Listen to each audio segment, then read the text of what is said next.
Where did your belly go? Where did your belly go?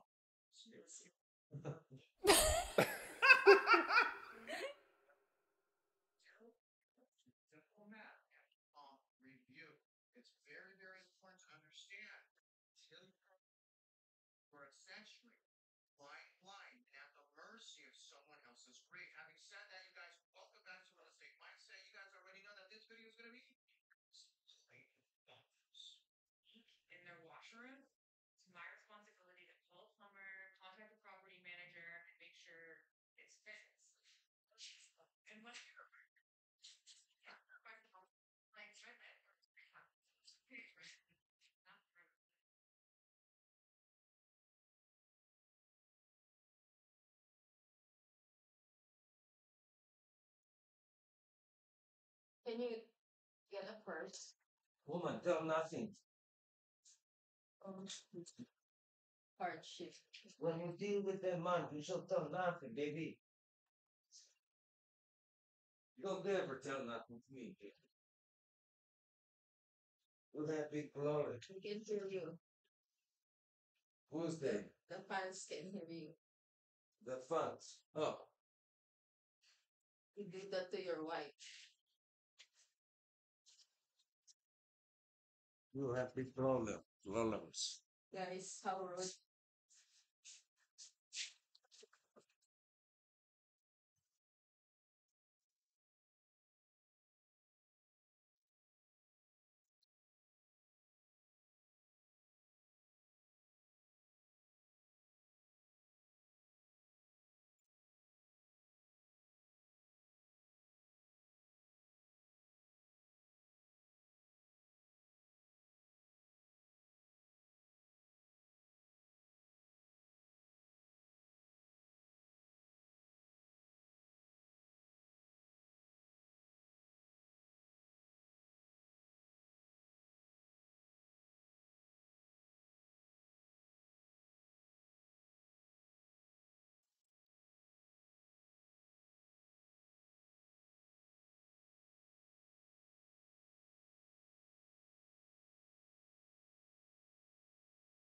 Can you turn this water off for me in a second?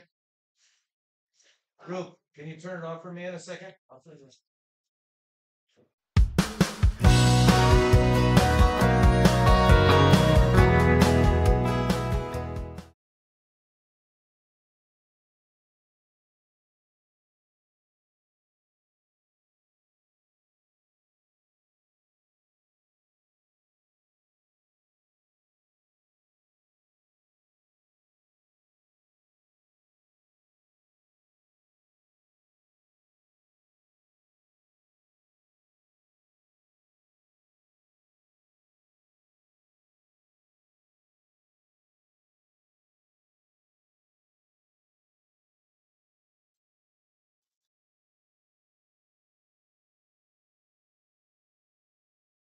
Good morning, guys. So, yan. Diba?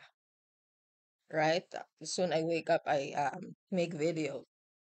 I do vlog after I wake up. As soon I wake up. Or after I woke up, I vlog right away. Yeah, so yun, it's 8:32 a.m. here in Utah, here in US. So we don't have many things to do today than cleaning. We plan to go to fishing, but David canceled it. I'm not sure why, but maybe tomorrow we can go. And yeah, we're still here in the farm. We're still here in the farm, and this is the place where we rent a small house here in the farm. It's a nice house here at the farm. And that is the dog, the owner of the dog. I mean the aso ng may-ari. Yeah. Aso ng may-ari yan, 'di ba? You know why I'm struggling? Because David wants me to speak English when I'm vlogging. He don't like me to speak Tagalog when I'm vlogging. So I'm really adjusting because we used to speak Tagalog, and when we speak Tagalog, we don't have to pause or or stop and think what's the English of this, and you know but I have to get used to it, and I have to learn somehow to speak really real English in a whole paragraph or something. But um pero minsan shortcut ko sa sa Tagalog kasi alam niyo naman 'di ba, syempre. Kaya minsan nahihirapan ako kasi sometimes it's difficult for me because you know not fluent in English, and but I have to because sometimes we're arguing just because of language. And many YouTubers or vloggers, they have a successful YouTube channel, even they're speaking um even they are not speaking English, they're speaking their own language. So I don't know, but yeah, I have to obey him and follow him for some reason. So let's see. Yun lang, I will just clean today. Yan. Ang shoes walang lamesa, pero kahapon malinis, 'di ba? Yan, yung tinapay nandito sa gitna. Yan. Ito mura lang 'to sa Walmart, guys. Mura lang 'yan, $1.26. Malaking tinapay 'to, mahaba. Nakain na namin yung 1/4 niya. Yan, we already ate it yesterday. This is the leftover. Yan. Gusto ko talaga namimili sa sa Walmart kasi mura yung mga pagkain dun. Mura yung mga pagkain. Eto, anong meron ako dito? Ito yung ginagamit ko pag nagva-vlog. Minsan kapag kailangan naka-steady yung camera. Yan. Dito ko lang siya nilalagay. Yan, so medyo magulo ngayon pero maglilinis muna ako. Maglilinis tayo.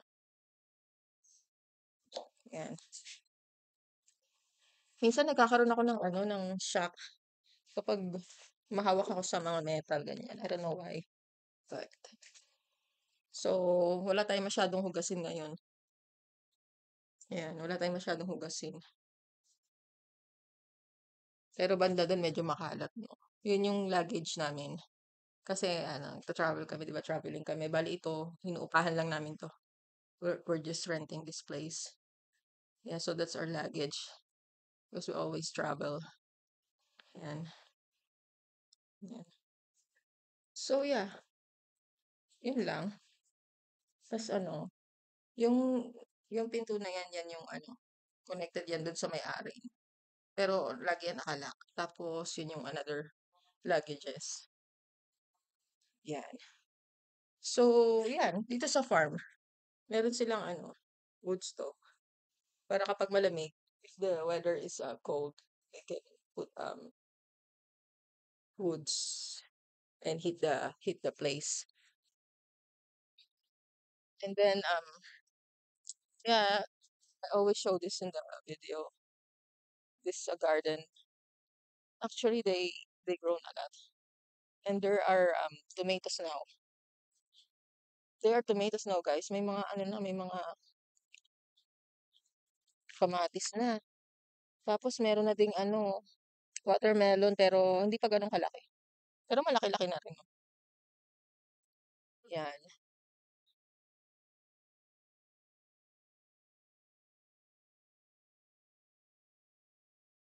Honey, when can we start pick tomatoes? When can you start pick tomatoes? Maybe in like 2 weeks? Yeah, so kung 2 weeks pa daw, guys, pwede nang mag-harvest ng tomatoes. Pero maliit lang naman 'to, maliit. Maliit na garden lang siya kasi parang lang si David, parang nakiusap lang sa may-ari na if pwede siyang gardening. Kita ko sa inyo, guys, yung mga tomato. Hindi ko alam kung nakikita. I'm not sure if you can see. Yes. Yan. 'Di ba? Ito na oh. Medyo ano na siya. 1, 2, 3, 4, 5. Yan. 5 na dito sa ano na to, sa plant na to.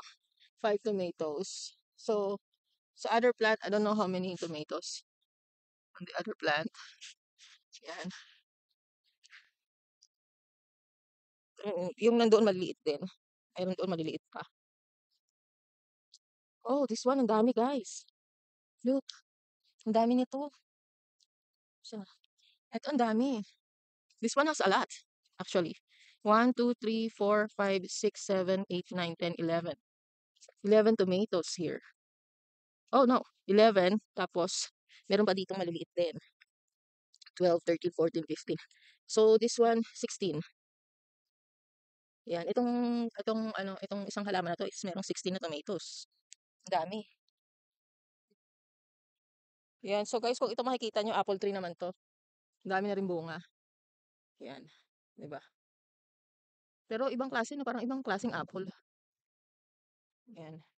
So, yan. So, guys, yun yung mga, kita ko pala kasi ka naputol kanina. The woods, they use that for heating their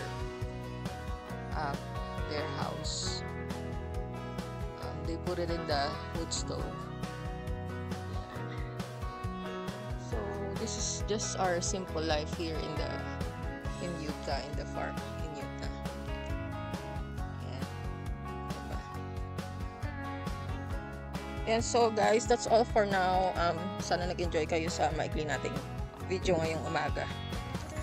Yan, and please don't forget to subscribe to our channel and like na din and share na din. Thank you for watching. Bye!